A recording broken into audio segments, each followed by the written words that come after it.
Mhm. Just gonna chill my YouTube channel before we get into the coding. Let's see if I do it right. Yep.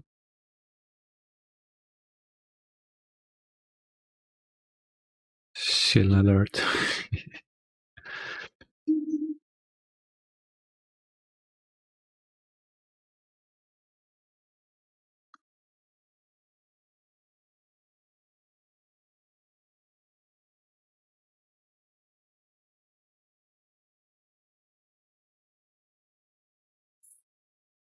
Mhm.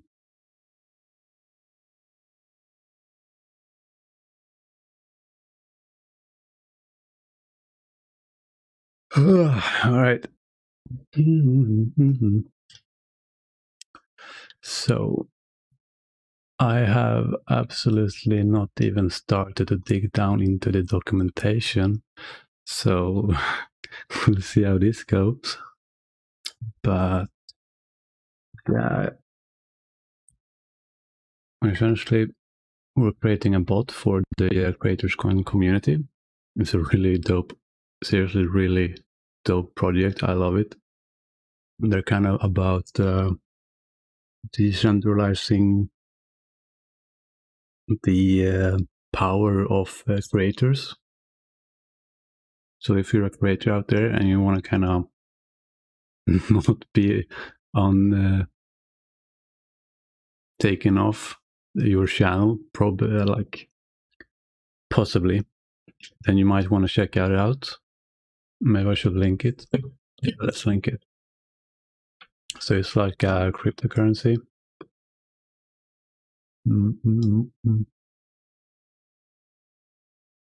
Let's see.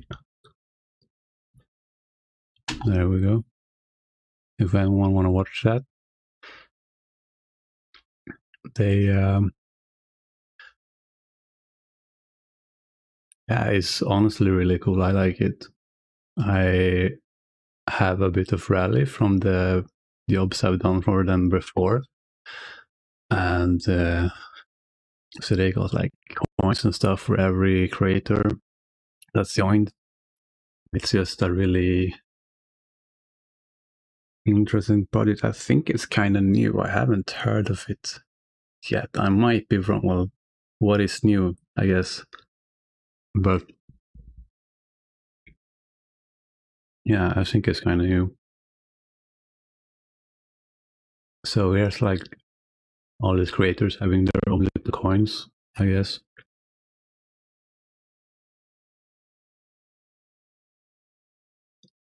There's Ali. Hi there. Primarily stream card games. Hearthstone and MTGA. I have no idea what MTGA is. Oops.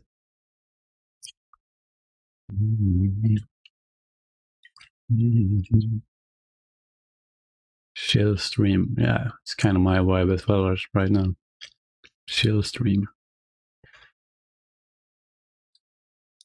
One alley is worth $3.8. Wow. That's actually kind of good. Almost 4 times the value of $1. That's insane if you think about it. Like the whole US economy. And there's Ali with her own little Ali coin. She's just owning them all. Let's go, Ali. She must be a good one then. I guess she is. She was right at the top. Total coin. What? Seriously? That's a lot of money. That's a big economy. Fuck, for one person.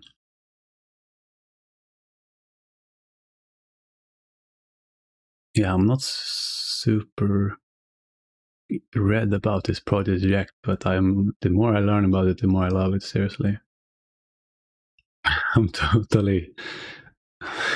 I'm not sponsored by Rally. I'm not. I promise. I'm not chilling them. I'm just honestly kind of. I think it's a great idea. I really do. Does she have a? Hmm.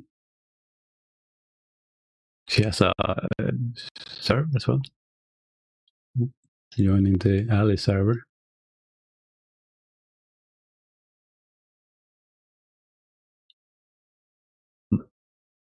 That's cool.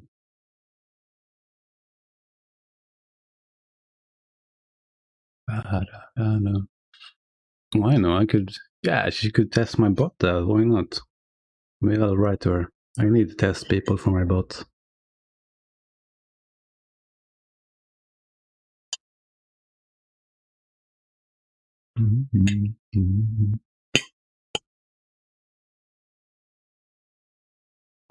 All right, I'm gonna hungry hippo the last bit. It's hard to get up with my fork.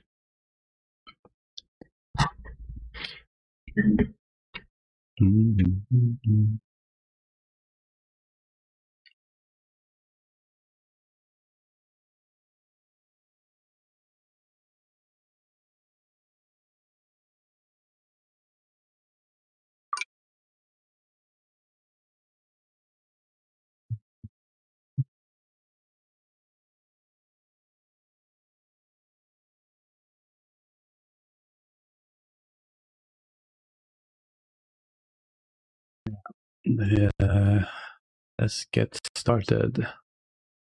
Actually, I want to check this a little bit more.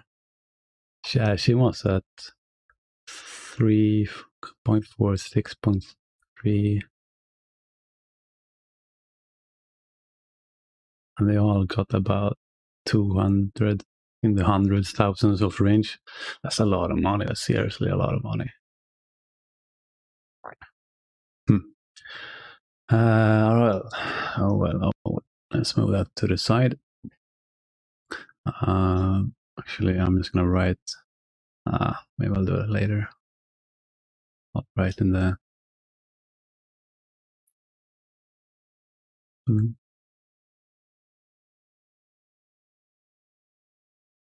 Maybe I'm writing to the wrong person. Alice. So let's hope that's her.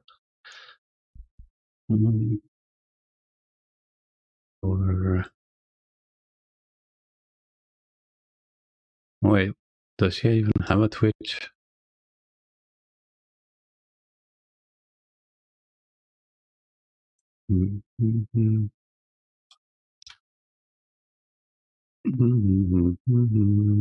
That's the Twitch one.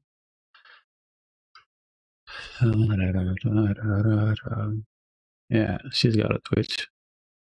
Wait, she's streaming right now? Oh, she is. She's totally online now. Maybe, oh, maybe I'm copying her. It's bad. That's bad. I'll send her my monitor. She'll get my 2 cents in that case. God. I don't know how that stuff works yet, but yeah, I'm not gonna stream some other person. That seems like, without permission, of course, that seems like a bad idea. I'm creating a bot for Creators Coin to Twitch.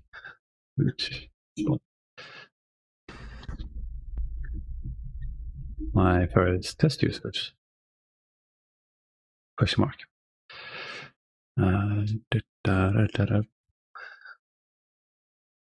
Happy face.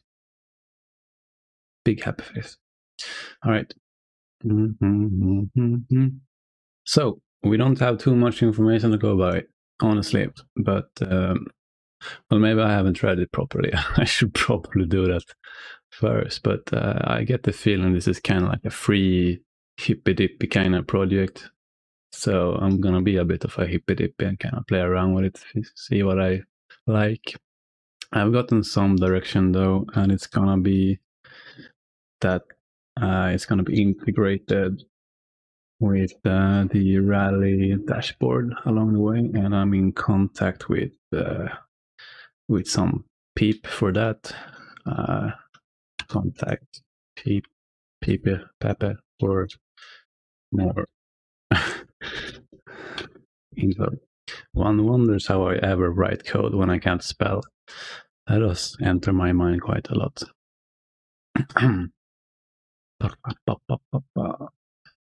Contact Pepe for more information. Yeah.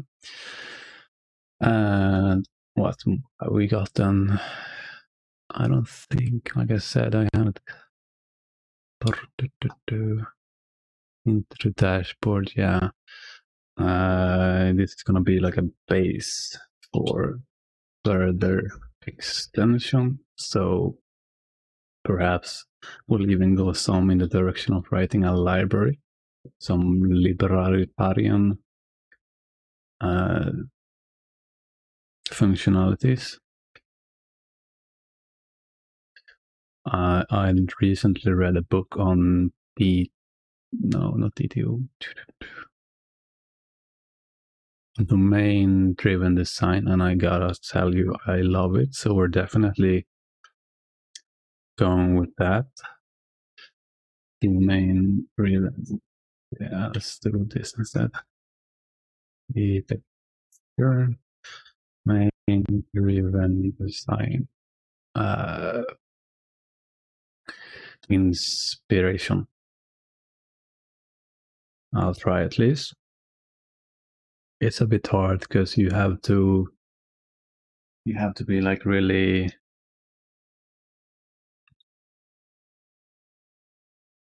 specific with your language, which is good because you kind of have to really think about it and you have to know the field, I guess.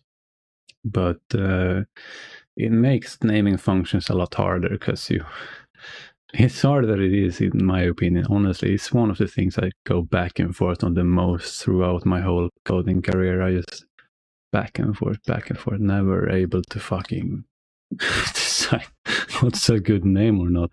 And it's not even better because, every language had their own, like, kinda unique niches, whatever, fuck you.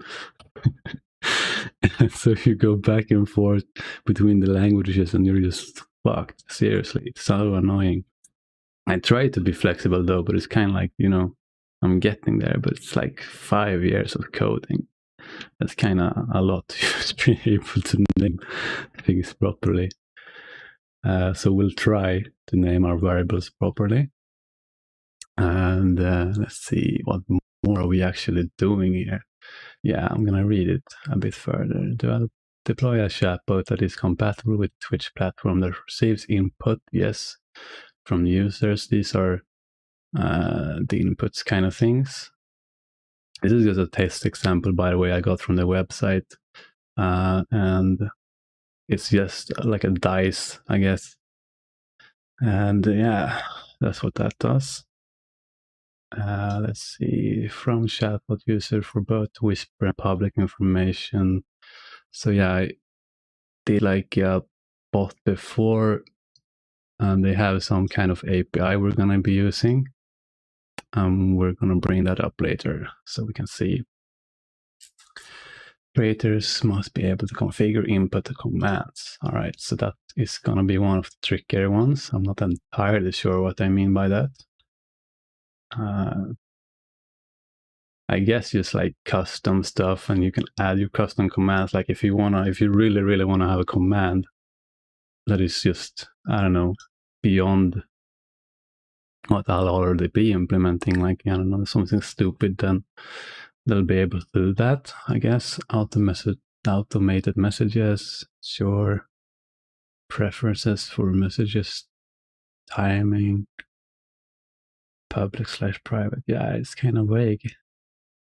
No. All right, yeah. Mm-hmm.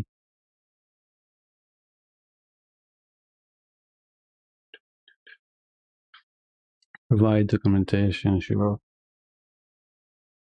Let's create some kind of focus here, perhaps. Yeah.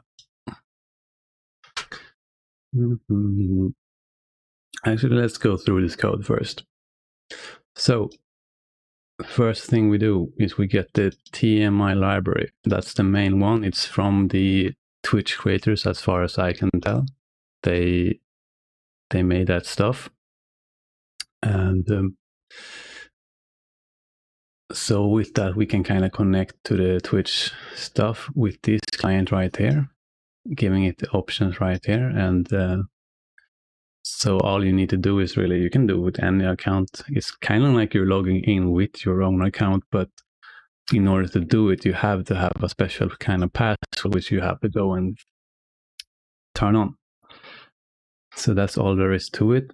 One thing though is that if you do use your own account, then it's kind of, well, it might trigger itself. Because if you write something, or rather it will, and I have to remove this thing here, because otherwise I will trigger myself. But let's say you have, if you would for some reason have a command that says it dies, and then in the output I write here something like this, dies or cell, and it might, if you're not careful, go around and round and round on itself, because you'll write the dice command and then it will say, all right, cool, I'll just write in the chat dice, and then it goes in here and says, oh, all right, there's a command for dice. Yeah, so I'll execute dice again, and then it just goes round and round and round. That's not exactly how it works. It actually checks exactly for this, but let's say you have a command that takes arguments, right? So you might have something like this. It might look like, here's the command. You might do dice and then, let's say, dice range. So range from 1 to range 2, right? So then you're going to be quite frocked, because you're going to be starting out with just comparing this one part, and then it's going to, right? So you've got to be careful with that. Well, you don't necessarily have to, because you can just write this in the beginning and you'll be fine. But I can't, because I'm testing with my own account, because I don't have 2 accounts, and I'm too lazy to make another account. It makes no sense to me. At least not right now. Obviously, I'll have to check that if I'll go this way, which I probably will, because some point we actually probably need parameters as well. So there's always that. So that's one thing we have to be careful about. We're not going to do too many weirdness as right now. Yes, so we set that up, and then what happens is that we're setting up commands. That's exactly like the Discord API. If you ever played around with that, it seems, at least, it's just setting up simple commands. This one will be called whenever we have a message, like literally whenever. This one when, I'm not sure with this one, I haven't checked it. There it says called every time the bot connects to the Twitch chat. Okay, so this is the logged in one.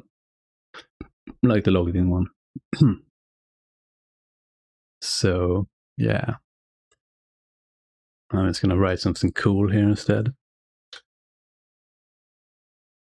Actually, why does it say, that's weird, why does it say the address of the port? Why do we need to know that?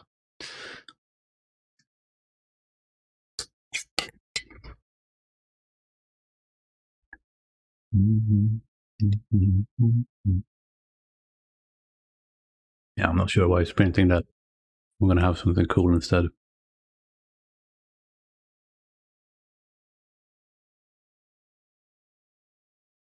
I'm fabbing. Cool.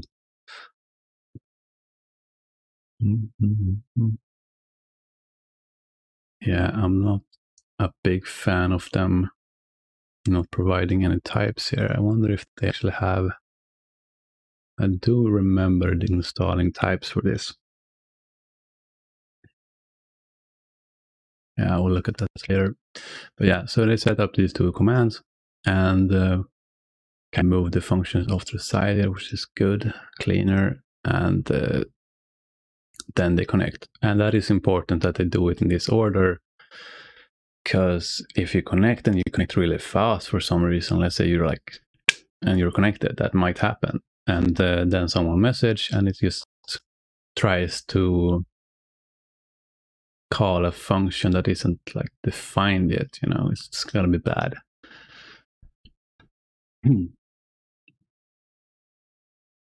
Yeah, it's gonna be bad.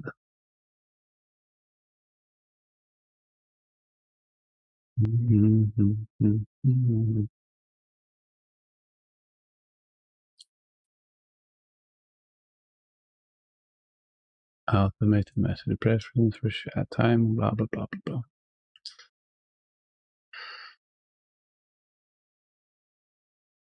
Oh, I haven't read this part yet.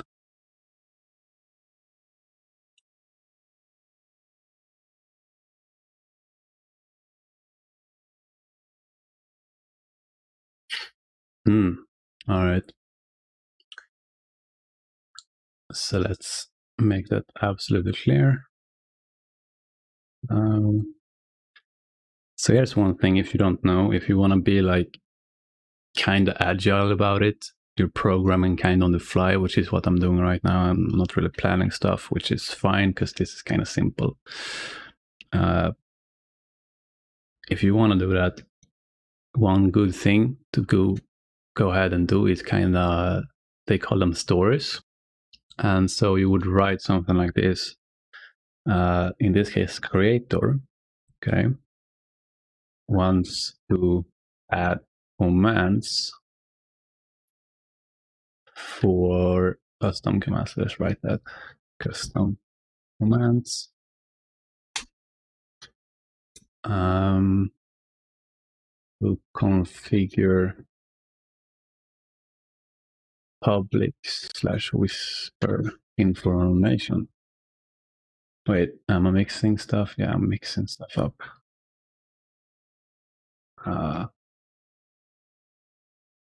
God, that's one thing. All right, let's break it up. Should be legal. There. All right. Allow creators to add commands that provide general information. All right. So that's what we're going to write. As a creator, I can add custom commands to provide general information. All right.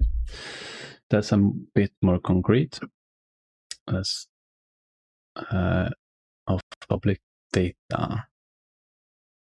Okay. I really want to break this up because I'm losing myself in my own mess.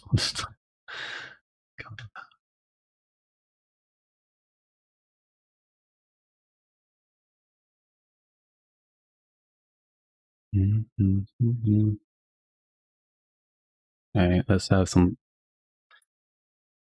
prepped already made functions, I guess. Functions made.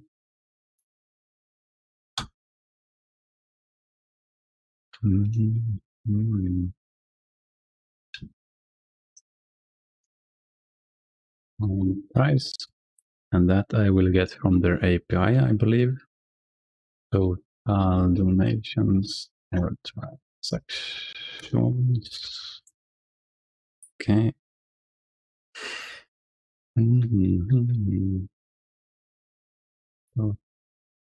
Or what do you mean by that? Oh, okay, they're different. Find transaction volume.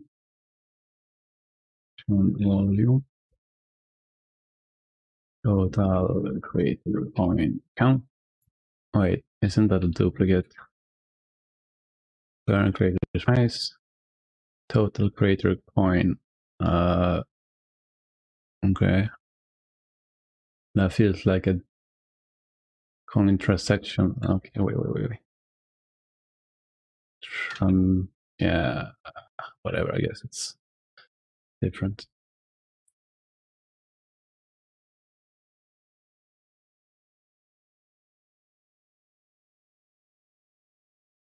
Oh, okay, this is supposed to be public. Okay, abusing the MD format right now, but whatever. Drive it.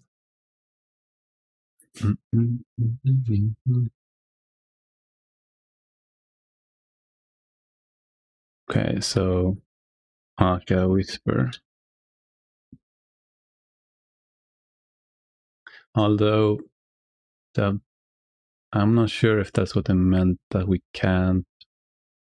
Either we can't whisper commands or we can't whisper at all. I'm not sure about that. Command. I think commands, though. I think it would be weird if we can't whisper. Okay. Individual balance. Information. That's very vague, I guess. Oh, that's one. Yeah, that's one thing. Individual donation amount / type. All right, a bit more concrete. We got it all now. Let's see. Current creator's coin price. Yep, gone. Yep.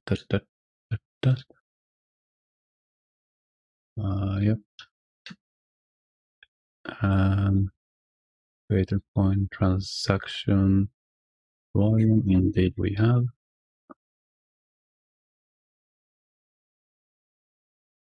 So.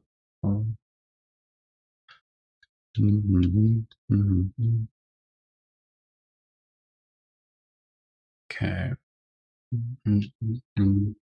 The balance information. Yep.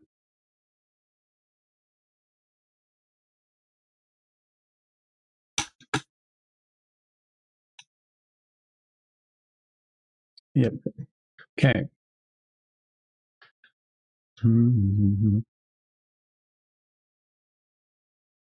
Yep.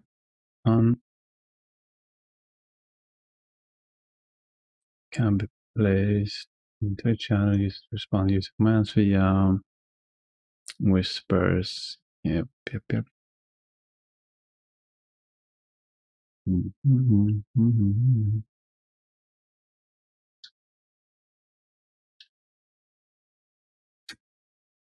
And broadcast general information on request. Yes. Additionally, allow creators to configure public. Yeah.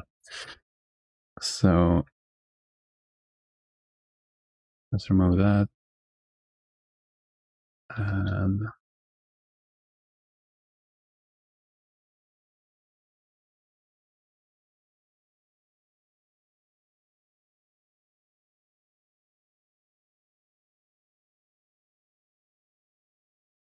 so in Agile, you have like, let's see, I'm kind of new to this as well, but you have the stories, I guess, which is like this. They're looking kind of like, yeah, like a little story, I guess. As a creator, you have an actor, you have something they can do, and general information regarding that.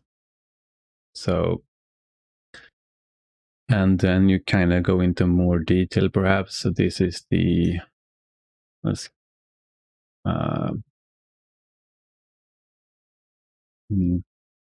yeah, maybe I should name that something. I'll name it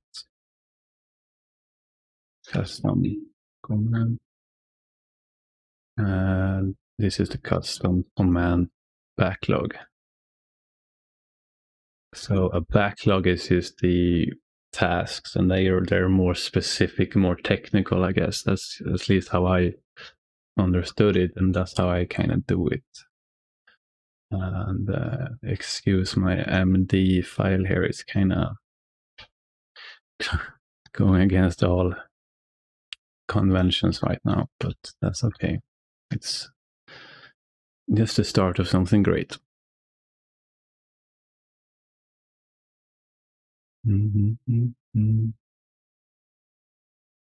I would highly recommend the Chill Cow live stream music channel. Honestly, I swear it's so good.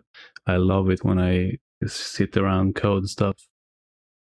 It's so relaxing. It's insane. It's just like the right kind of music for coding. I usually go lo-fi kind of stuff, or sometimes I go kind of like chill step. That's also fine, but mostly lo-fi or like classic stuff.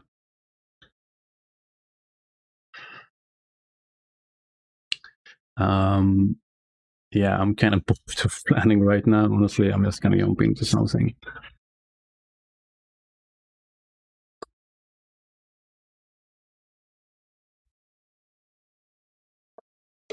But yeah, you have your stories, you have your backlog, and then you don't have to be too rigid about it. It's all good. Right. So have we gone through all the code? I think we have. Yeah. Another great tips actually that I would highly recommend if you wanna write code in TypeScript. I discovered this the other day. It is really awesome. I like it a lot. It is just like a little novelty when you're developing stuff. It's called the TS node. So if you're writing TS TypeScript, then normally you'd have to do like ESH, TSC, compile or whatever the command is. Just TSH, I believe, and you have a config file and whatever, a lot of annoying stuff to set up. But with the TS node, all you do is you run the command TS node, and on the file index.ts, and then it's just going to work for you. And it compiles it, it takes care of the files. You don't get a lot of garbage files, so don't have like kind of move them to the side, nothing like that. It compiles the file for you. Like I said, you see no weird garbage here, which is awesome. I like it. And I guess you probably can configure it if you do need the extra stuff. But like, I don't want to sit around in the config file, like set up a config file for my TS project right now. It's just boring. So yes, that is something to think about. Is there anything else here? That's what it's going to be. I don't know what to choose. Homepage. Yeah, I guess that's right. No, okay, that was a bug one. I'm seeing sideways here. Yeah, looking good.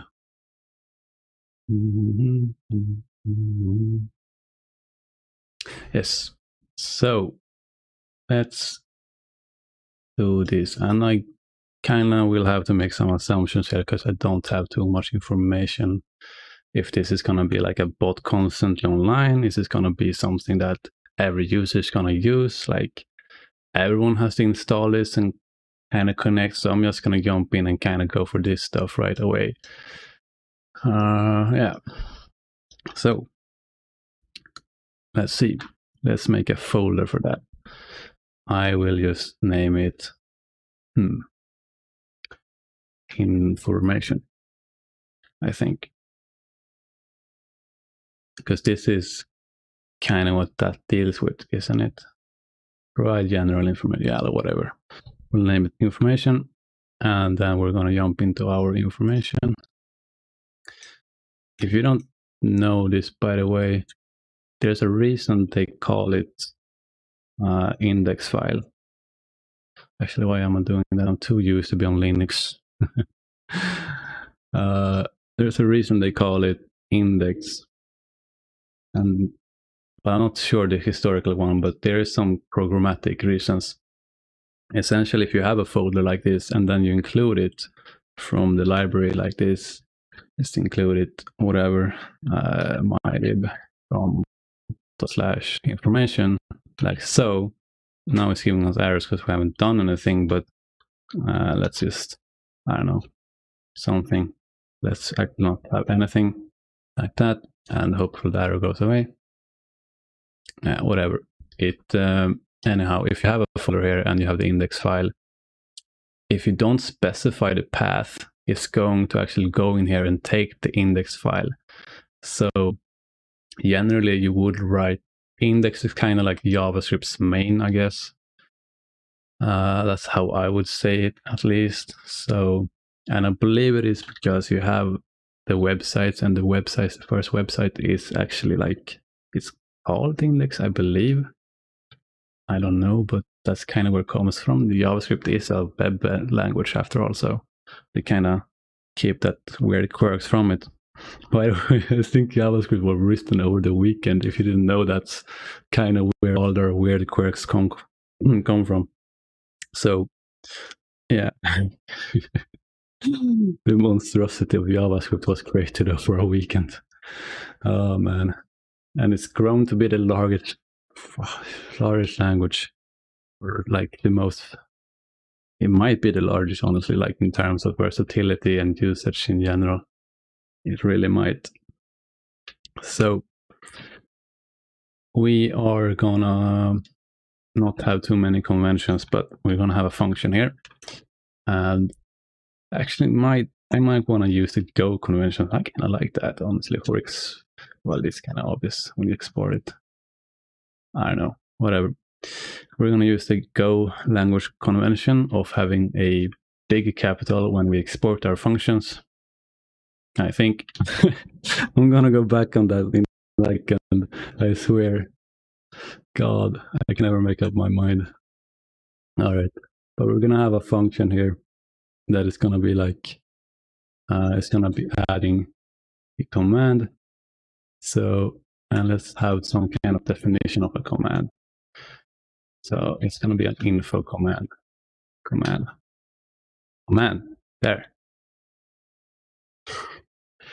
And so, what should we call it? I don't know.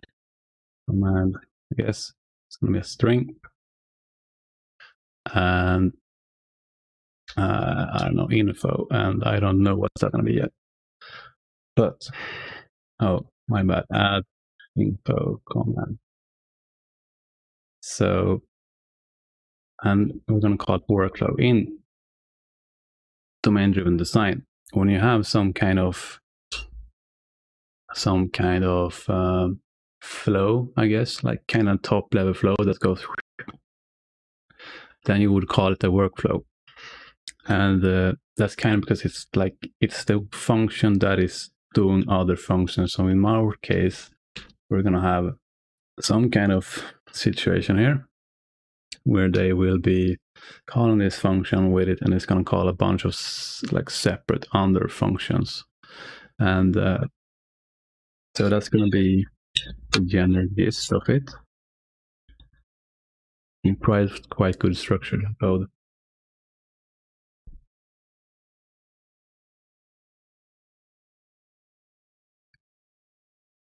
So, and for now, let's just have a global quote unquote database for the commands,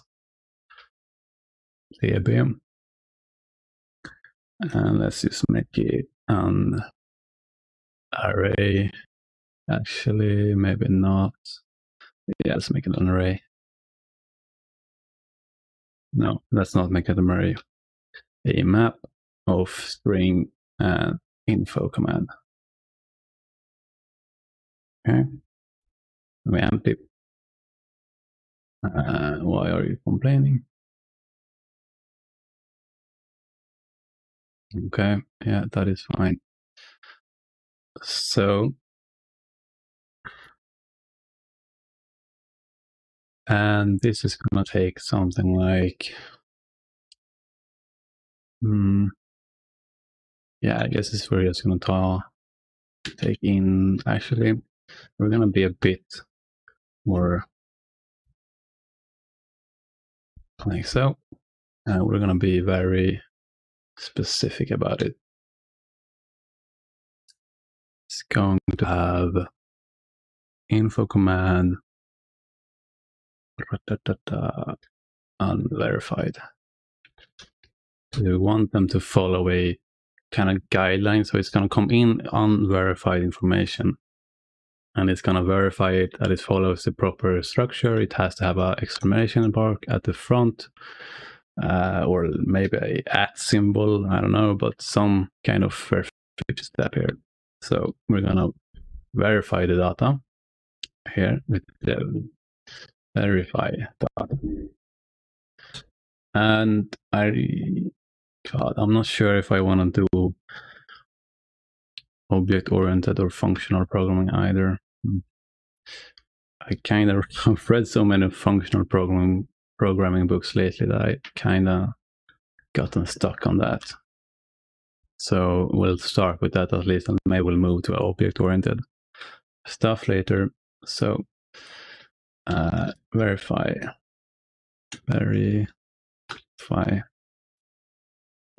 command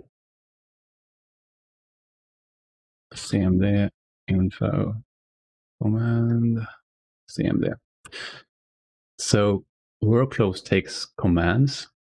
So this is going to be used by, let's say, our user.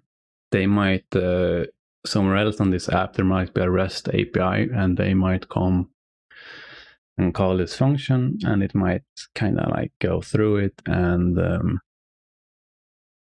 what do you say? And it's gonna so this function can be called from literally anywhere that might wants to execute this. This might be a REST API. This might be just directly from the bot chat. This might even be in the console. We're gonna have that probably for testing. And it doesn't really concern itself with where it is gonna be called from. So in domain-driven design, what you will do is you write all the workflows kind of stuff first, so you don't really have to concern yourself with what kind of architecture do we have. You can reiterate any kind of architecture you might want to have, and or any code you want. You're going to write the code, and then as you discover what code are we writing, kind of you'll know more about what good architecture there is for it. Like so this is kind of like the business logic. That's mostly what you write here, and then you'll go to the outer layers and start implementing the actual hardware, closer to hardware kind of code.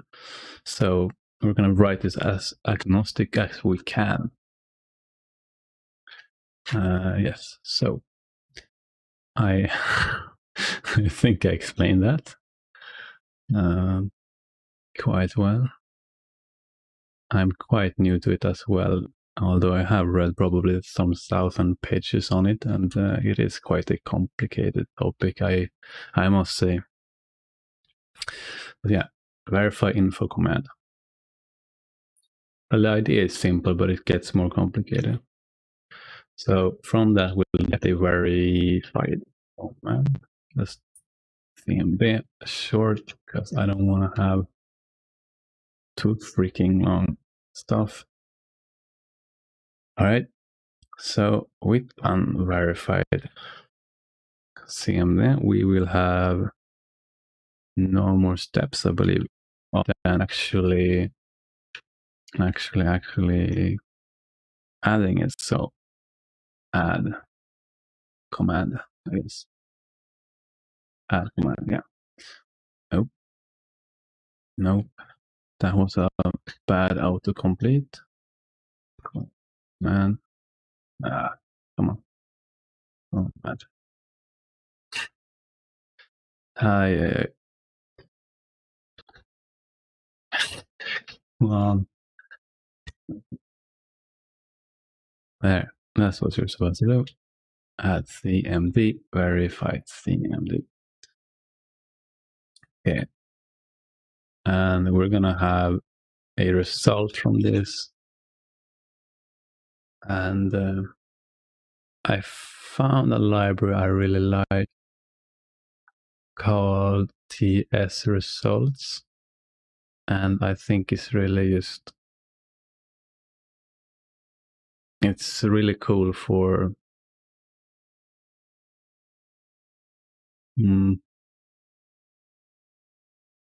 oh, We're gonna have to jump one up.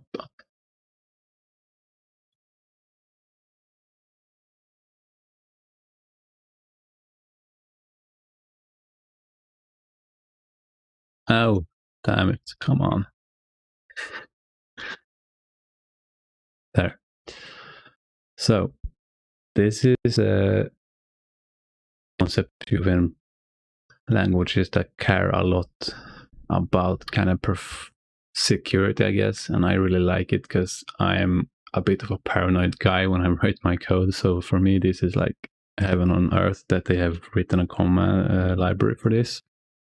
And it's called TS results. And I believe this one is very inspired from the Rust programming language. So what you will have is stuff like ook result from the TS library, from the TS results library. And so let's say I have a function, the verify, this one, and I take the cmd info there. Now, normally in JavaScript, you might have something like this, that you go through your code, you do your stuff. Let's say I'm actually parsing JSON, right? And the JSON library, I believe, throws errors when you so let's say I have this string here,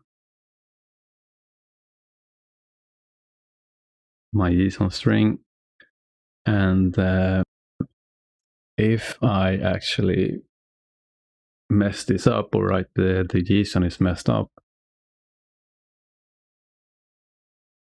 then it's gonna throw an error.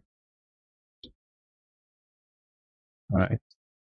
So we don't know that technically unless we go and read the actual documentation, which is bad. That is bad JavaScript, okay? Because if we just read this function here, we're not gonna know that it's potentially gonna be like puking in our face. And we would like to know that so we can fix it if it does that. So we don't know that technically unless we read the documentation, and either way, it's freaking ugly to have these things here. Too many of them, at least. Like, you literally can end up with so many of these. Okay, all right, maybe I should back up one step here if you don't know. So what this function will do, this function will look something like this, right? It's going to be parse, and it's going to do my thing, and then it's gonna, if error, and this is just my pseudocode, it's gonna do this, throw error. Okay, and let's just actually run it, why not? So we can check it out. Not go there. This is how you do this. Error.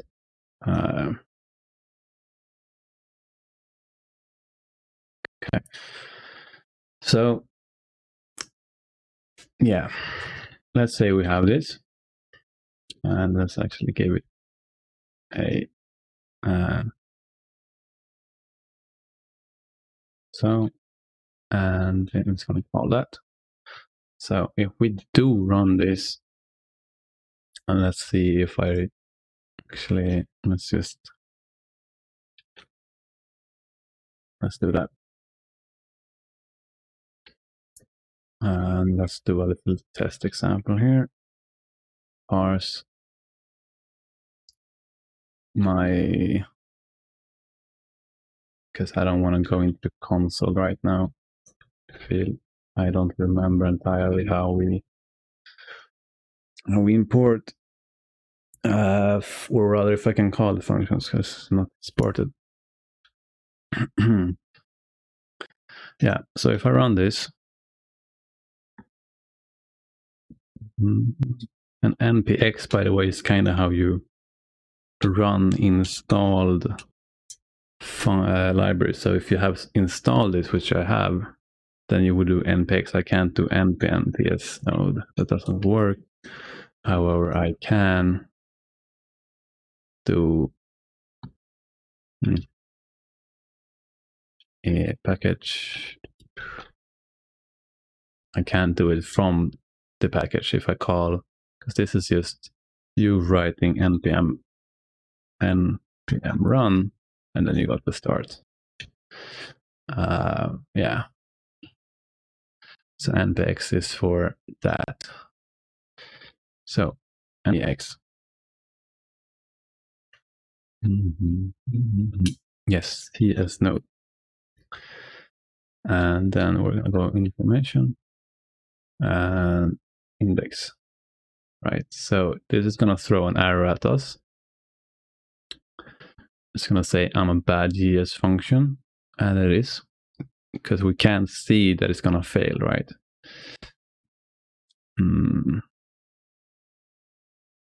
Actually, I messed up somewhere else.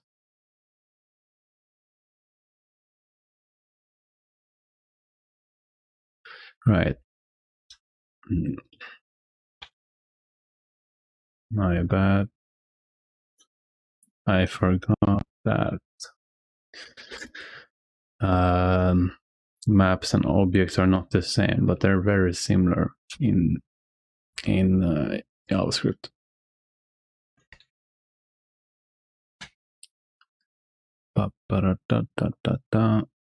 Yeah, so here we go. It's saying I'm a bad JS function. So the problem, like I said, is before we don't see that it's possible for this function to even give us this error. If I were programming in another language and I saw this program definition, I would say, oh, cool, this function can never fail, so I don't have to handle errors.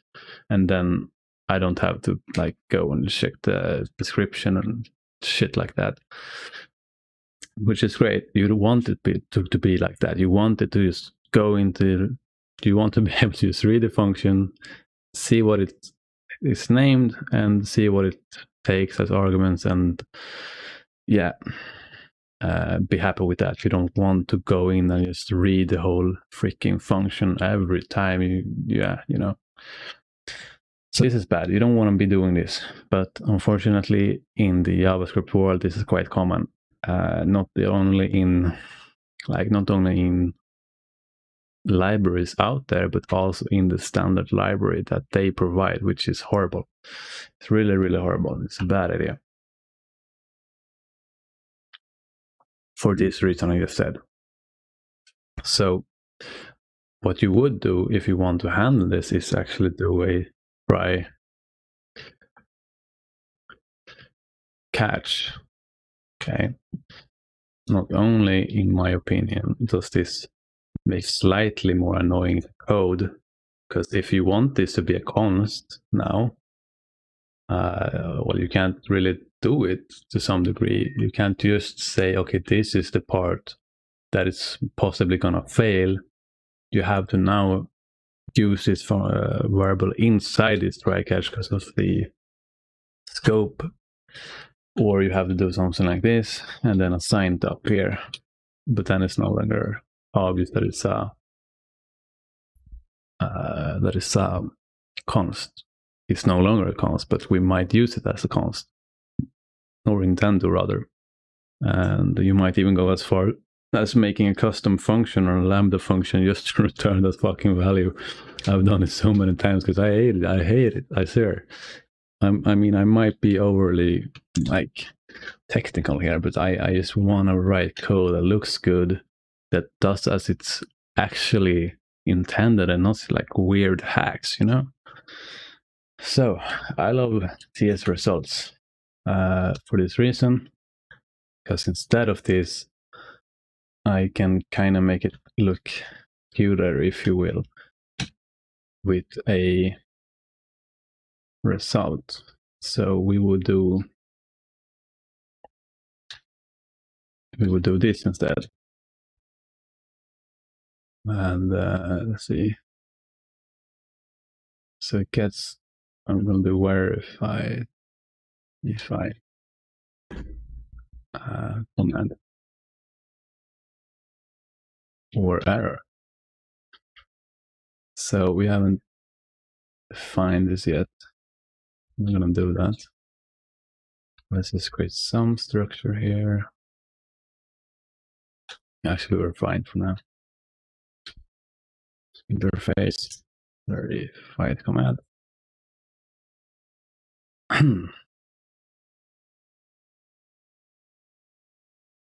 Yeah, so we haven't returned anything else yet. That's why it's complaining.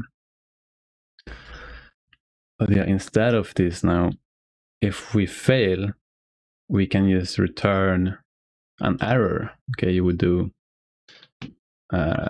instead of this, you would do return error, and then your error command is wrong.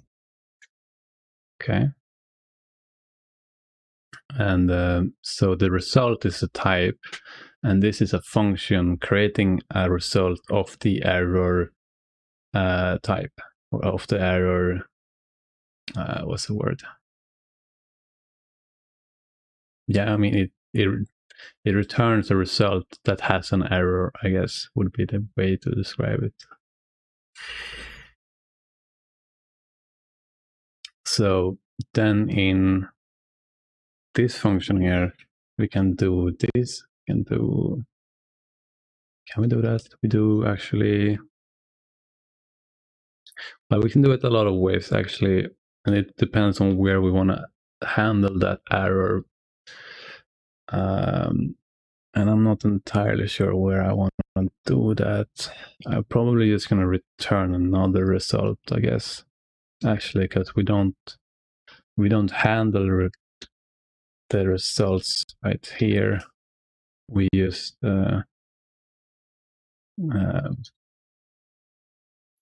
return it to whoever called it, so they can return it to the user and tell them that you made a mistake. That's going to be our strategy for the workflows. We're not going to deal with the errors right here. We're just dealing with the successes.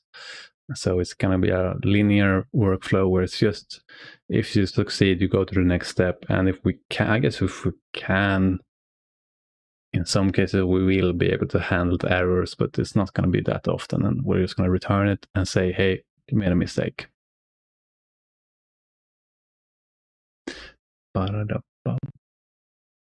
Gonna move around the audio here.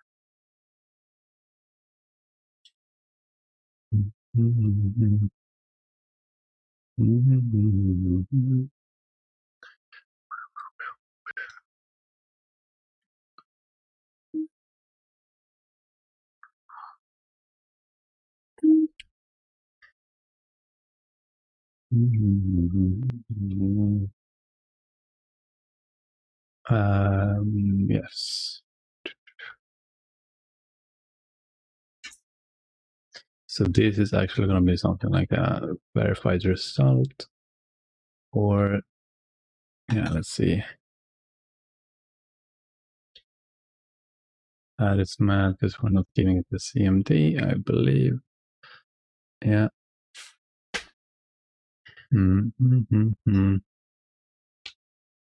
So yeah. God. Okay.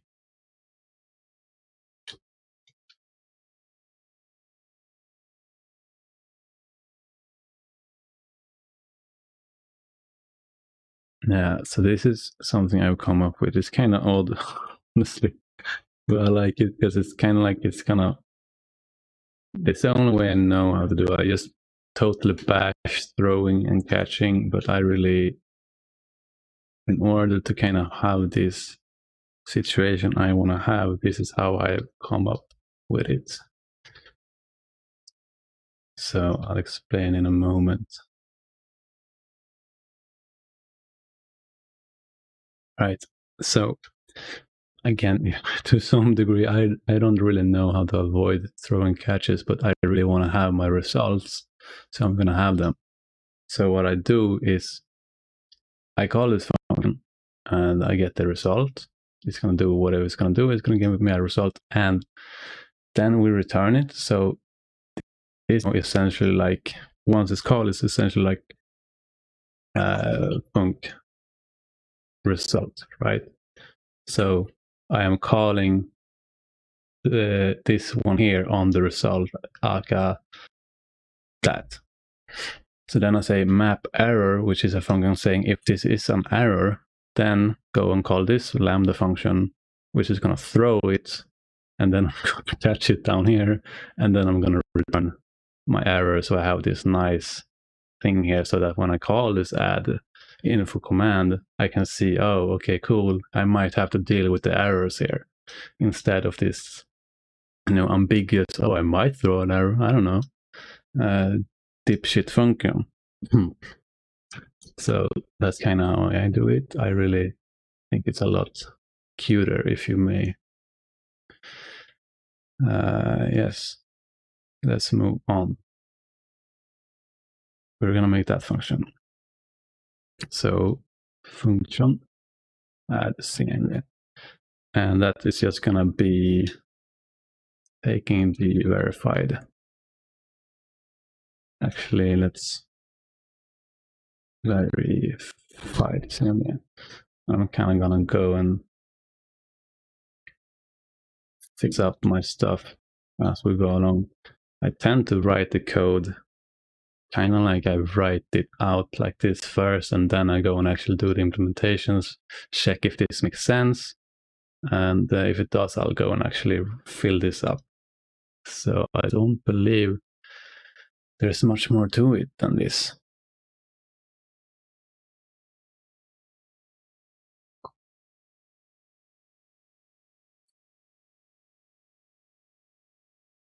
Probably not. That feels like the point of that that thing there. As a creator, I can add. Yeah, we're gonna have some actual authorization on this as well. And so what we might do, this is a great thing with actually doing what I said. So we might want to do like a pipeline. We might only call this function from, let's say, another function that is an authorization thing that says you have to be authorized.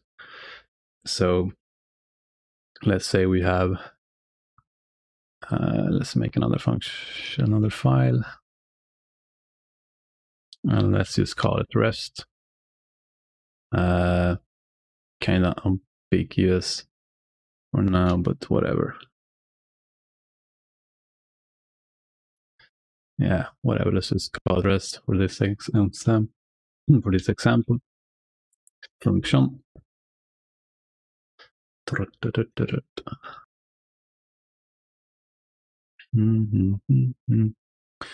And it's gonna be, I don't know, add command API. Okay, and this might be like an express API or whatever you might have. And then so the main thing that's going to be called is obviously the add info command function. So workflow. Yeah. And then you might have something else on top of that, another function called is owner, right? And then that is going to be like if not this owner return.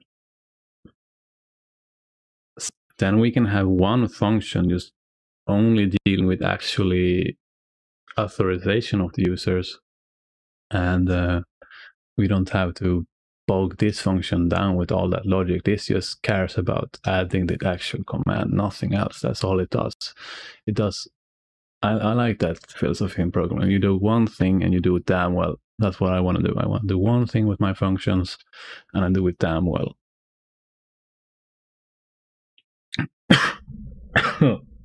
Oh god. Sorry to anyone who has headphones on. Oh yeah.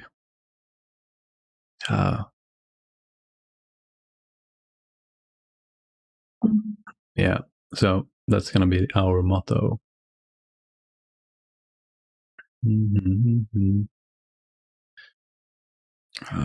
Where's the time?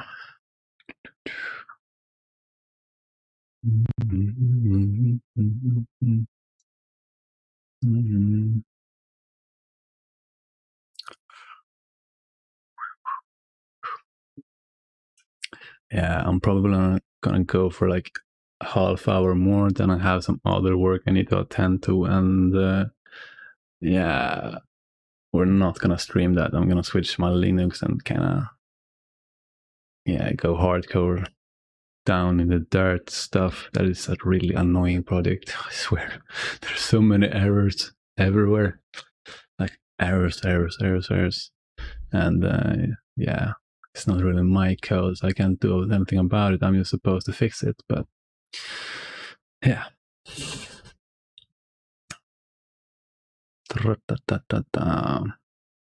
Where was I? Yeah. So that's some kind of logic. Actually, I don't want to do this function actually, because when I was playing around with their Discord stuff, I got like I found some really cool library that was like handling the neck massage. That was handling the ramifications really well, and I realized how awesome that is. I've been doing it mostly by hand before, so I'm probably gonna look for some cool. Don't remember the word for it, but I'm gonna look for some kind of cool library for actually verifying the stuff for me. But yeah, we're gonna pretend that just to break the flow, we're just gonna return book CMD.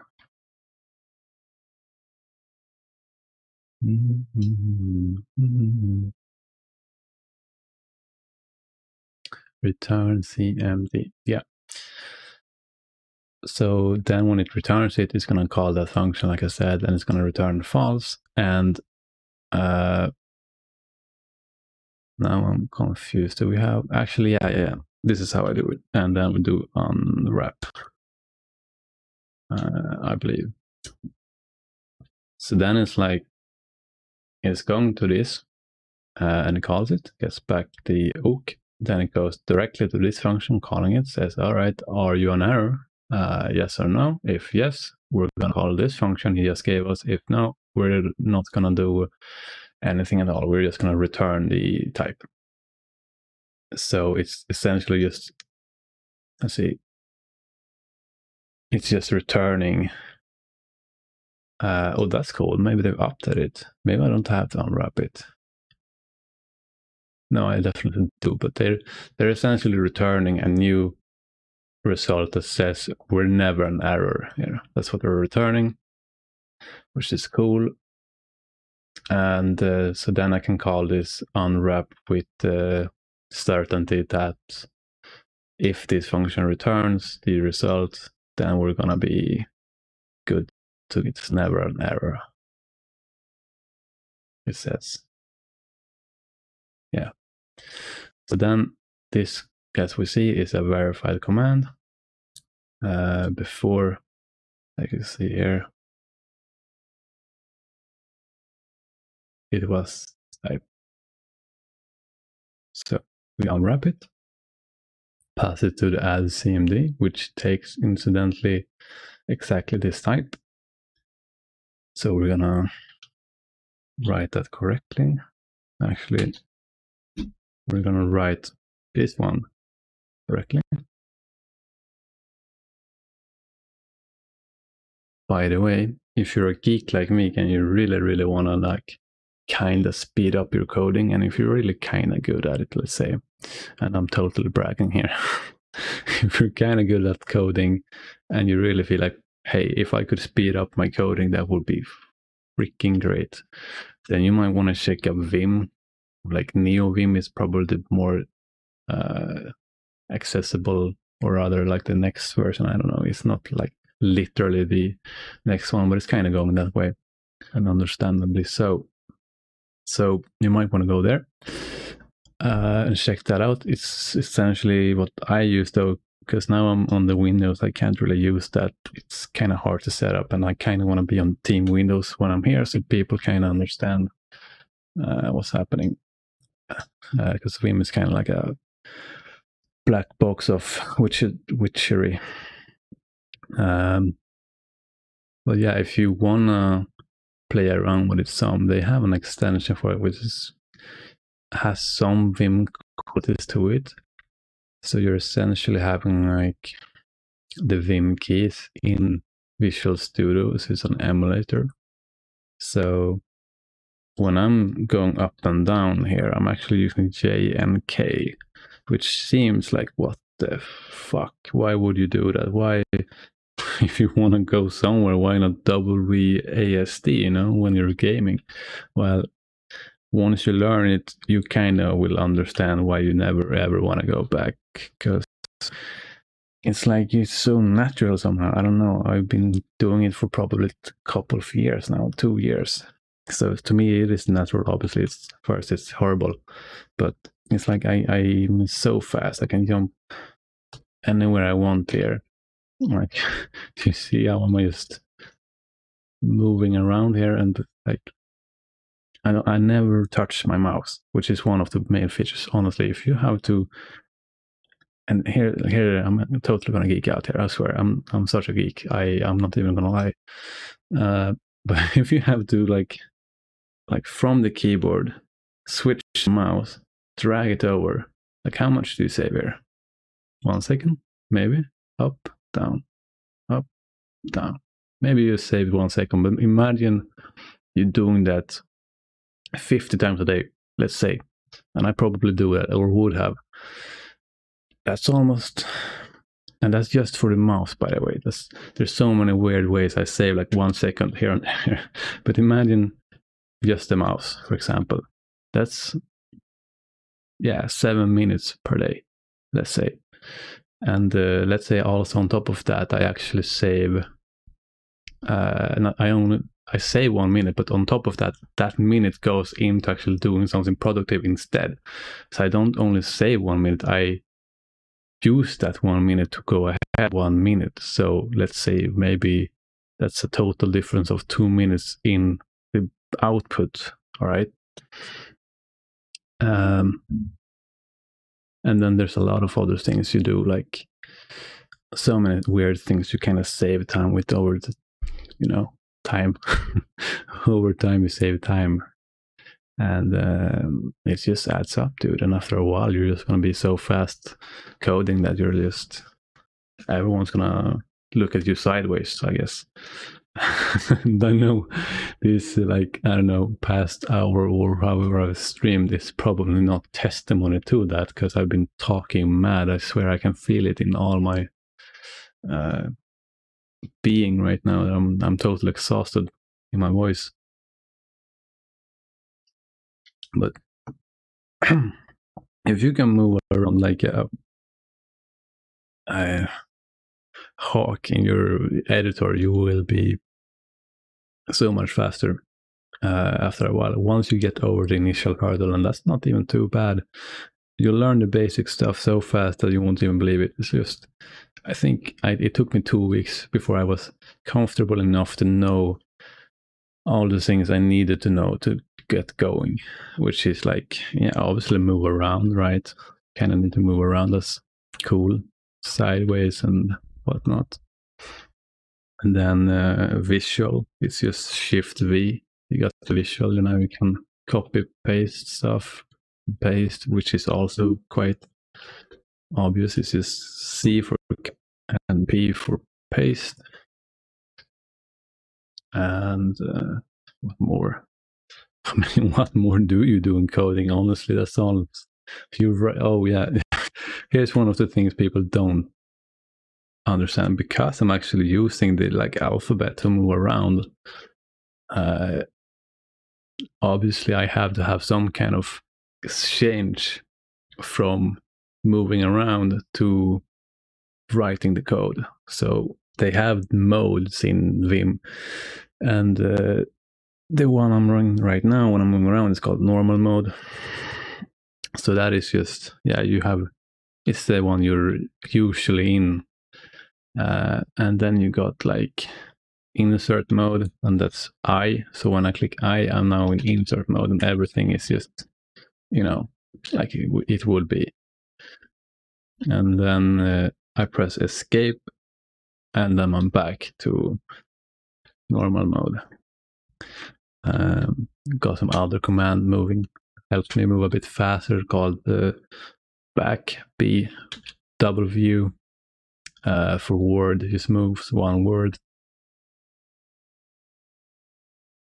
And yeah, you learn some other cool stuff like this one. You can kind of F for find, and you'll be able to jump to whatever. So if I'm here and I press F, then M, it will jump to the M. So that probably saves a couple of seconds when I'm, or like milliseconds perhaps, but I do it so often, you want to jump somewhere in the code, and let's say I want to make that a little one, just jump back, or maybe I want to change it back, and yeah, so you save a lot of time mostly.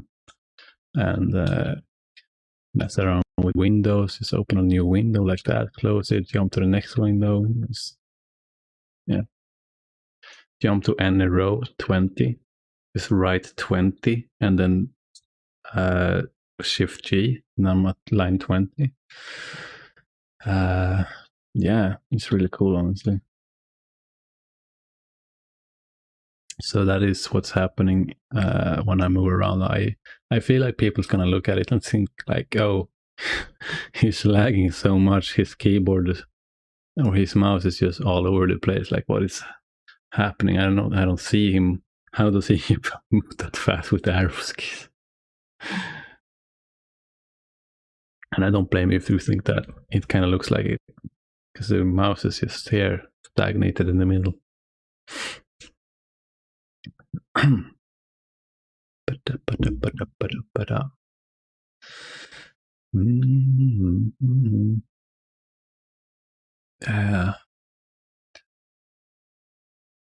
Let's try to finish at least one up.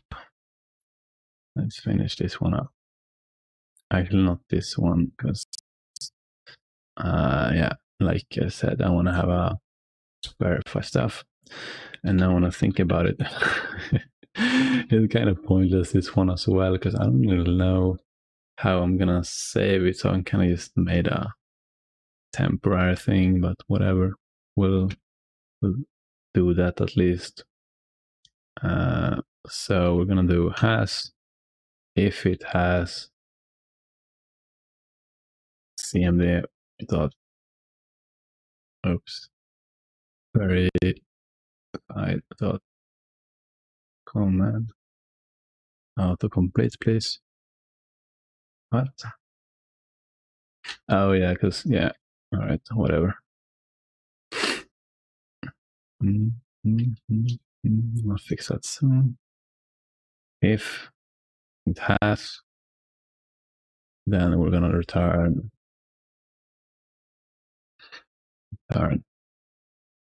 error, and we're gonna have a type for that new error.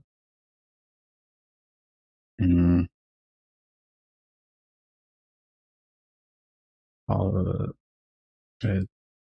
x this.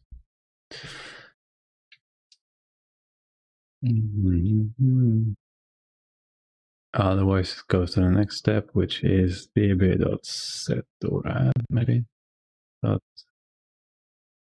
set, yeah, verified dot comma verify Right there. Command. All right. And does this return anything?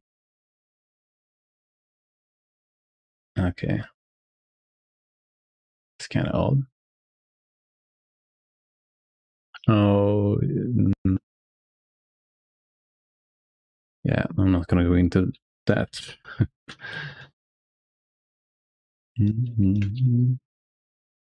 So I guess we're just returning nothing here.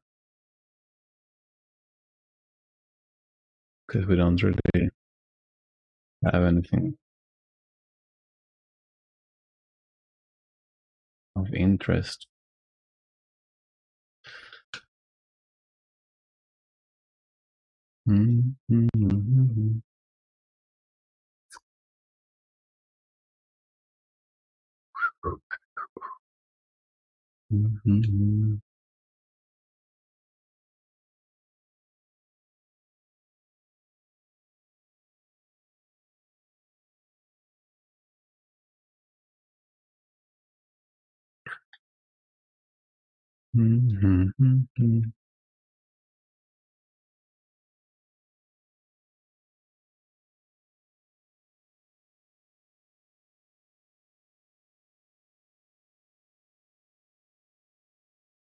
I'm actually gonna go with this convention. I like it better. Makes more sense to me. So when it's not verified, it's explicitly saying so. But when it is verified, it's just gonna be info, same.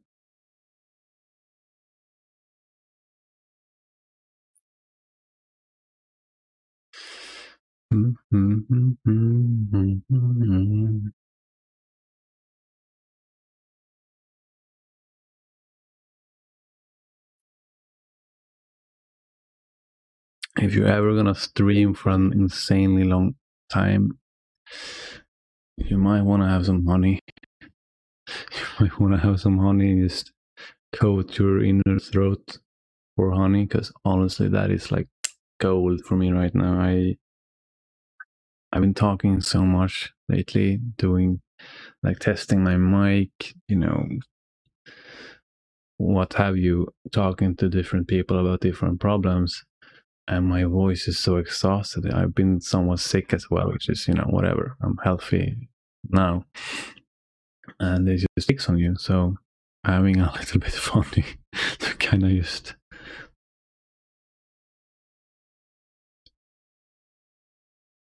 it's anti-inflammatory. Actually, I learned that some time ago. So it kind of reducing the inflammation, and it's so like it's kind of oiling up the machinery, if you will. This is how I know I'm getting old. I need to oil up my throat to talk to people.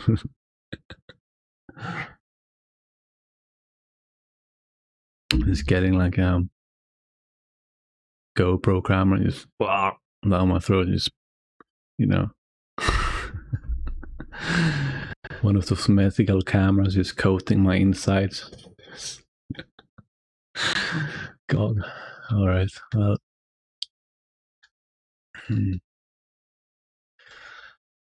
Ay. All right. So that's gonna be. Let's just make a really basic structure here. I want. So this is gonna be a big file after a while.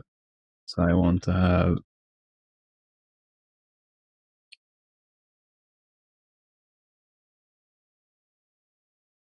I want to. And globals are bad because it's kind of like you're cluttering up the names, the global names. generally one don't want to do that.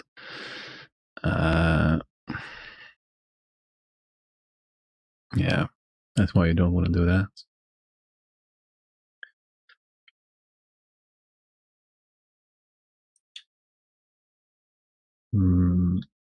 That's EMP temporary bad globals. We're not going to have them for very long.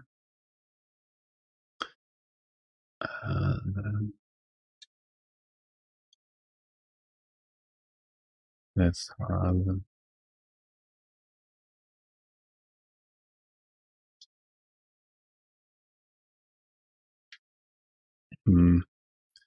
this is another thing I'm always bashing my head over when I'm doing a domain driven design. I'm not entirely sure how I want to structure it. Let's do this for now.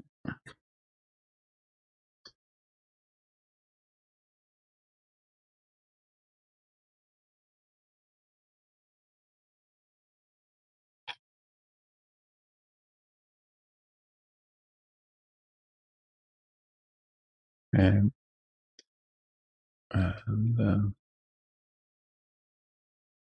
yeah, that's kind of good.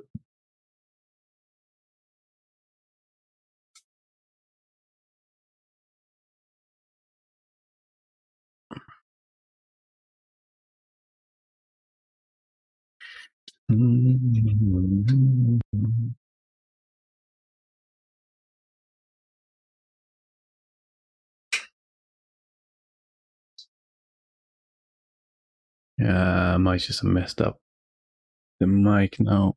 I don't know. It's kind of the same distance. Yeah, it's good.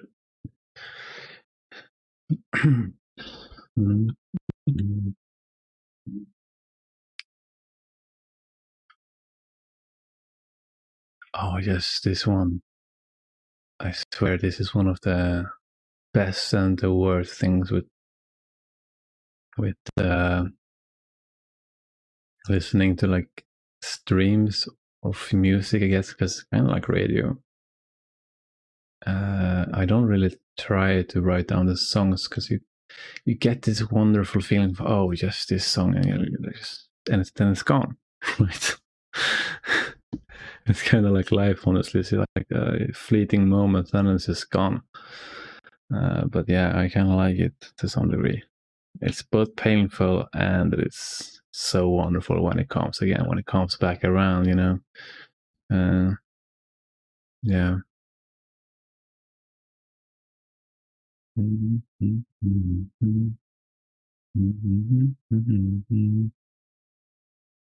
forgot what was I gonna add.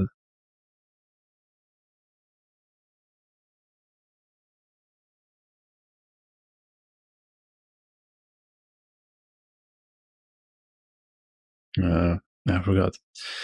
Well, this is probably a good time to, yeah, finish it up.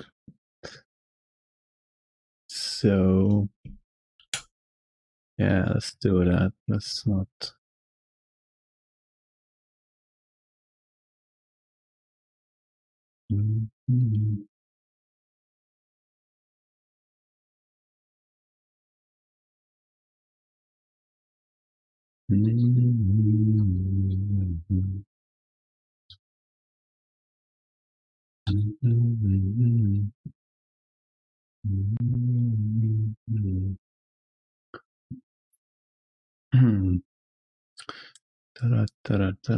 No, we're not gonna say.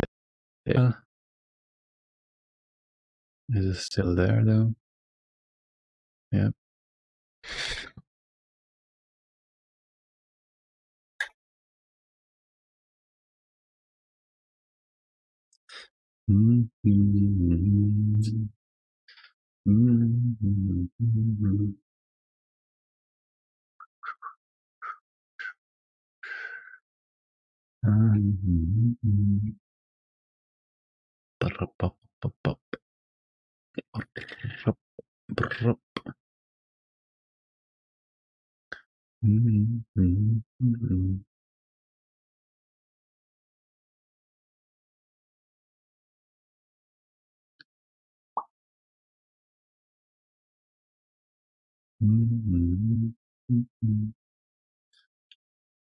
Yeah, so we're gonna commit it. Make some commits.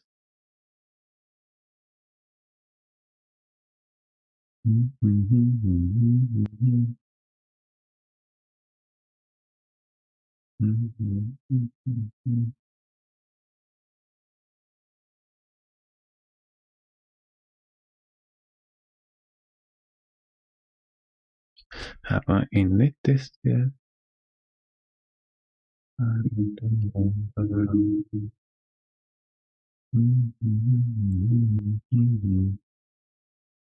wonder if I can. I'm not sure if I'm supposed to. Oh wait, shit! Can I actually do this?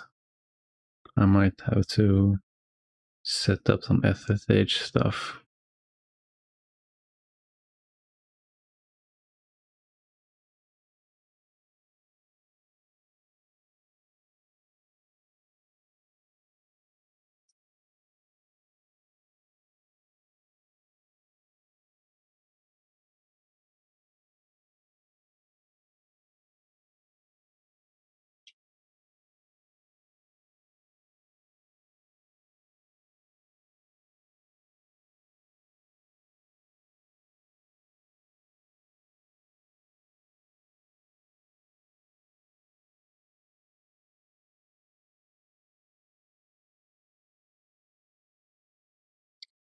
I just realized that doesn't make sense.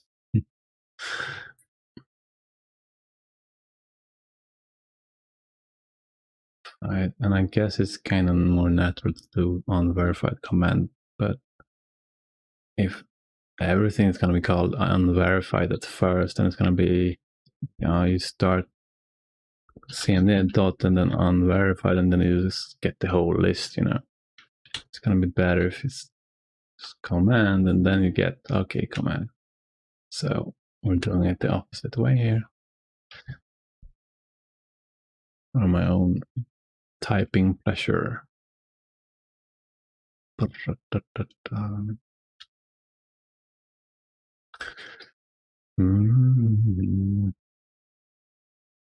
So let's take the add info. And yes.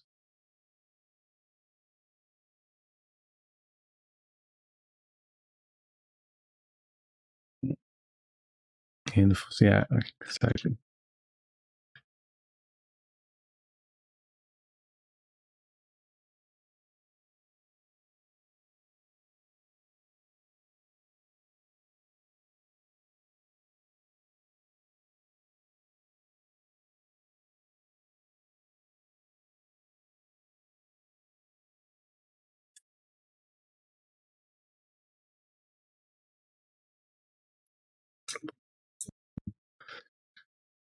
What's up with this now?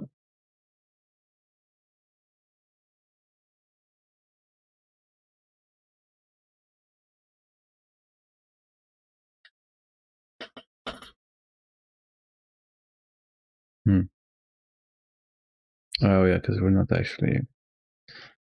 Yeah. So let's just.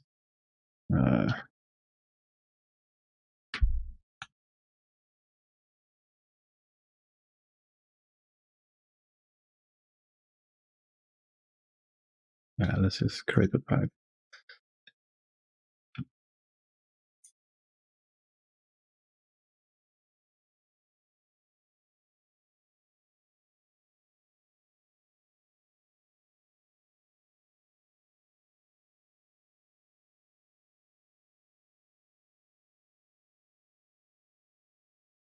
And I'm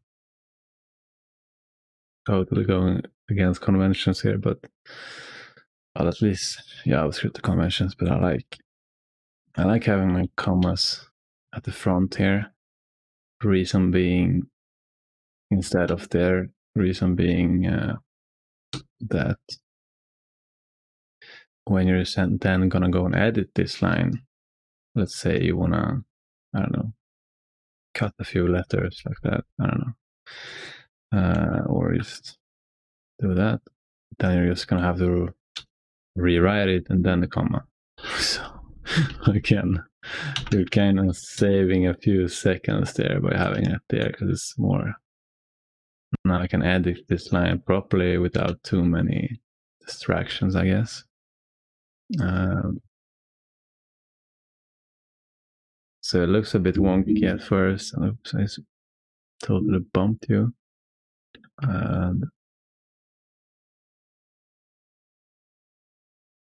But it is actually how they write code in Haskell. That's where I got it from. I generally when I write code, I write my code so it is as understandable as possible from a reading perspective with the maximum amount of coding efficiency. That's how I like to think about it, which means that I want the code to look as readable as possible. I can look at this 3 weeks from now and actually read it without a problem, which would be great, because often when you write your code, you're so in it that you don't remember. Like 3 weeks later, you might even not even remember how you even wrote the code. So you're going to have to reread it unless you've done it properly, done it well. So that's why that's a very big factor. But also, if I'm then going to go edit this, I want it to be as friendly, as editable as possible, so that I can come here and edit it and increase my workflow, I guess. That's why that is for.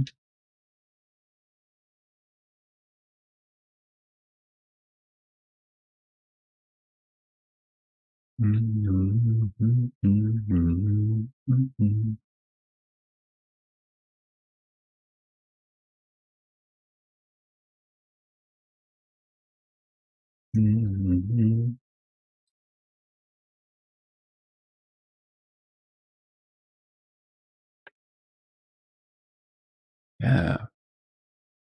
So we've made our first little workflow here, and I like it, honestly. It's good. It's cute. So with time, we're gonna add more workflows. Like we're gonna have a function, let's say, remove info command workflow. Just gonna have a remove in info team. Also gonna return a result. And I don't know what's gonna be on the oak factory right now. Sometimes when you're doing like, when you're doing mutation stuff, that sounded weird, but like with databases and damn it, now I don't know what it's called now. Not pure, I guess. That might even be a weirder term, but in Haskell they call it pure. If you're a pure function, fucking mathematicians, I swear.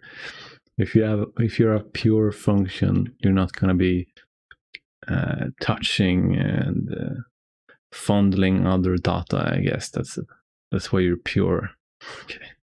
But if you're not a pure function, then in all likelihood you might not even return if you're successful in your so I mean, there's not really too much of a point for me to return anything here, with the exception of like maybe I don't know, maybe I really wanna, but it's like, why just return null, right?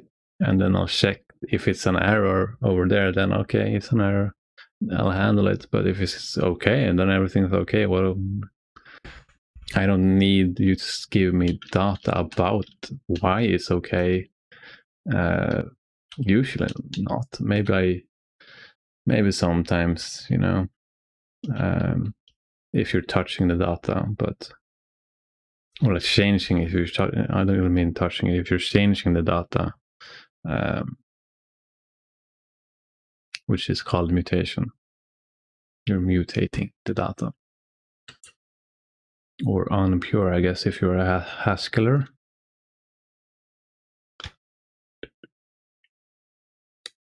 All right, just gonna oil up the machine again. Oh, I don't even know how I came across this idea. But I swear it's so good. It's so damn refreshing. I might want to get some of these droplets instead, so I don't get cyber bullied. I'm gonna get cyber bullied because I'm hogging all the honey.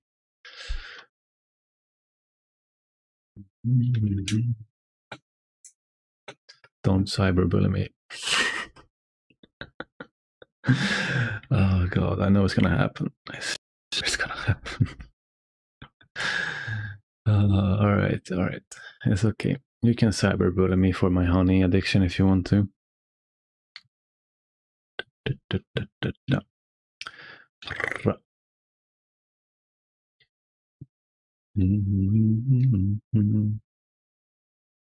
So this one we're actually gonna throw an error.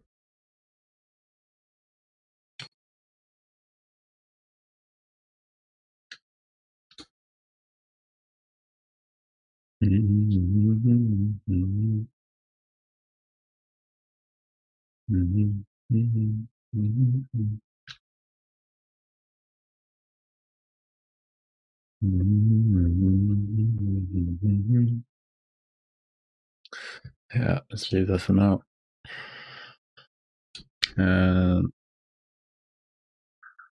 Yeah, export that. Export that.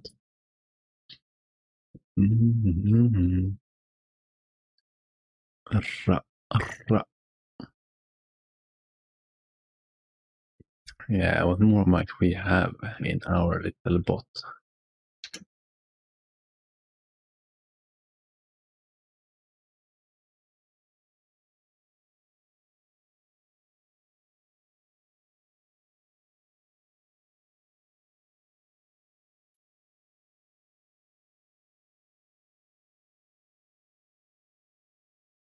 Two exclamations. All right. We decide a third one. Of course we do.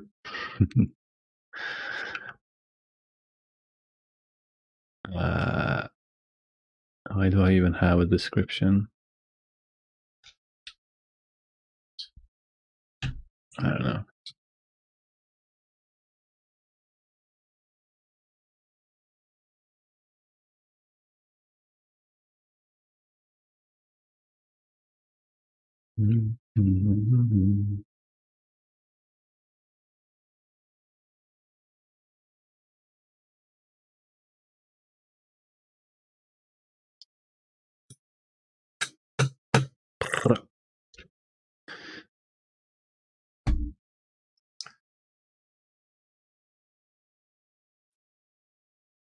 Yeah, I got turned on their stuff, honestly.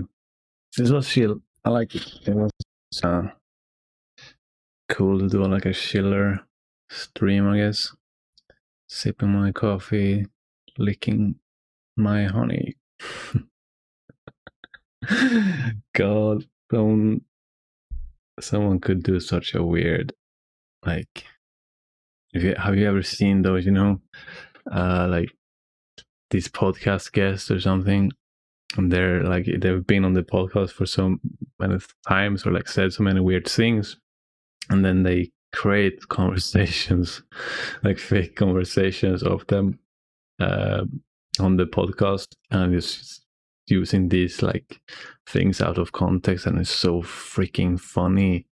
It's so I love them. If there's some out there that is so good, like someone on the Joe Rogan, like some of their guests, they mess them up. They mess them up good, man. I love it. It's so funny. Yeah.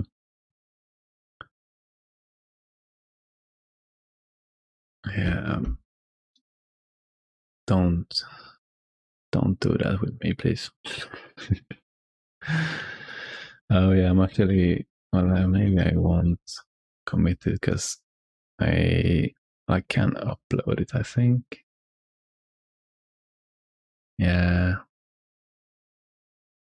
I can upload it perhaps.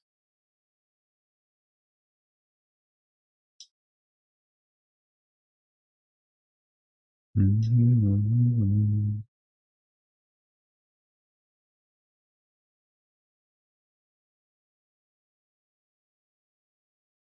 Oh my god, I'm lost in my tabs. Oh, oh god. I'm sincerely sorry. I hope my. This is so cool, by the way. If you didn't know this is such a cool thing. I found it on like because I've had a lot of issues with my mic. Um, I'm gonna make a tutorial on that, by the way, because apparently, and I'll show you. Okay, prepare for a lot of bad noises, perhaps, unless my noise suppression is like just killing it, which it should be. Honestly, that video was so insane. Like this dude was having us like a window just straight going at it, like right to the mic, just talking, and nothing happening because it's using this insanely advanced AI, like next level noise suppression. I'll turn it down for you for us just like a moment here, just so you'll see. And this is how it sounds now. Like it's freaking horrible. But this dude, this is so good that this dude can just stand like dunk dunk dunk dunk dunk on the table, and it doesn't matter. So I found it because I had to dig like hell to get something to work. Because apparently my fine mic here, and let's be careful now. Actually, let me mute myself for a second.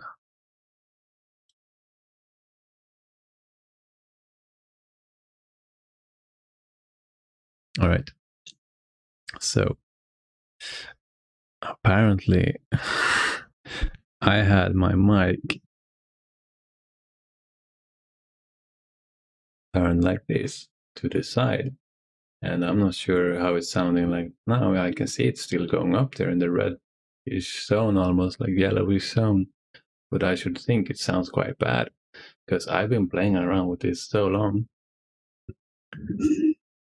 Having the mic on the side, and I didn't notice because I had this big ass thing on top, so I didn't see it was just freaking like it was just turn it 90 degrees, man, and everything will be fine. I seriously, I put like 90 hours, no, not my bad, 20 hours into like configuring, different filters, different stuff with the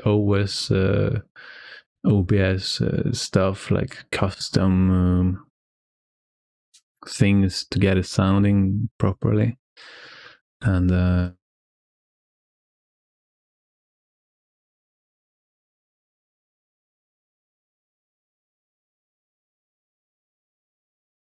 yeah, but that's how I found that. But then I just because I saw that I needed it because I had to like turn the gain up like crazy, man. Like I have probably on 15 plus decibels gain. So then obviously the background noise just gets even higher. And so I had to have like negative 60 decibels of suppression just to be able to kinda not sound terrible, but then obviously my voice gets all robotic and stuff, and it's just sound. But yeah, after a while I found this, and it just sounds great, which is awesome. But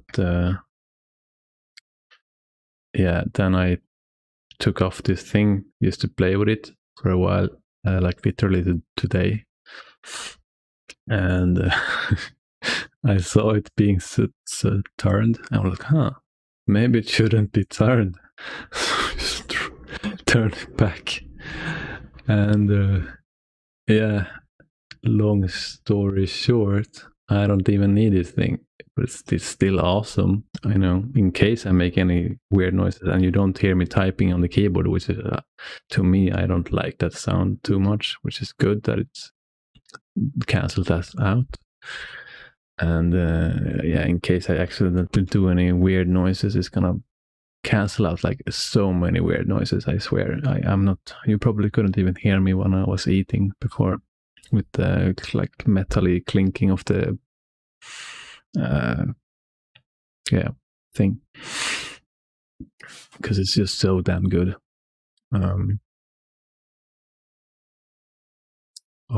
Yeah, so that was a crazy event, but yeah, just go through it. If you go through it, you'll persevere.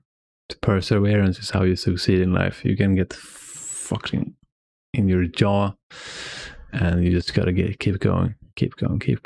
That's why I refuse to stop, because I just bought this thing, man, and I wanted it to sound great, so I just kept trying for 20 hours.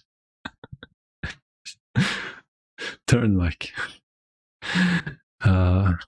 Man, yeah. Oh well, it has been fun, honestly. I enjoy this, just rambling about my. It's not the most like the fastest coding stream out there, but I don't think that's why I want to do this. This is gonna be like well, maybe sometimes I'm gonna be a bit faster about it, but I like the kind of rambling, just getting to talk my weird nonsense about programming. Kind of make weird jokes as well and stuff. Kind of Coffe and chill. That's gonna be this series, I guess. Coffe and chill.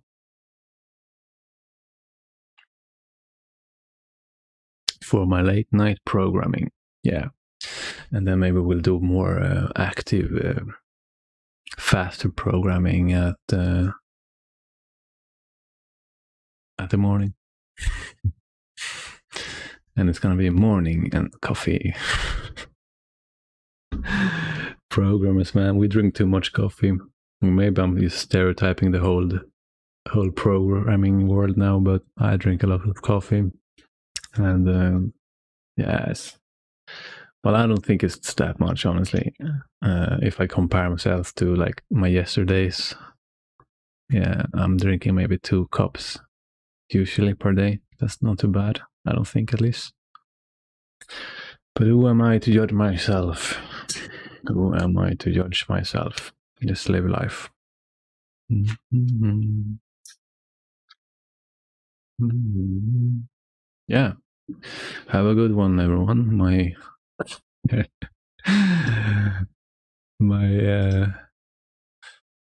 Me, myself, and I. Have it good.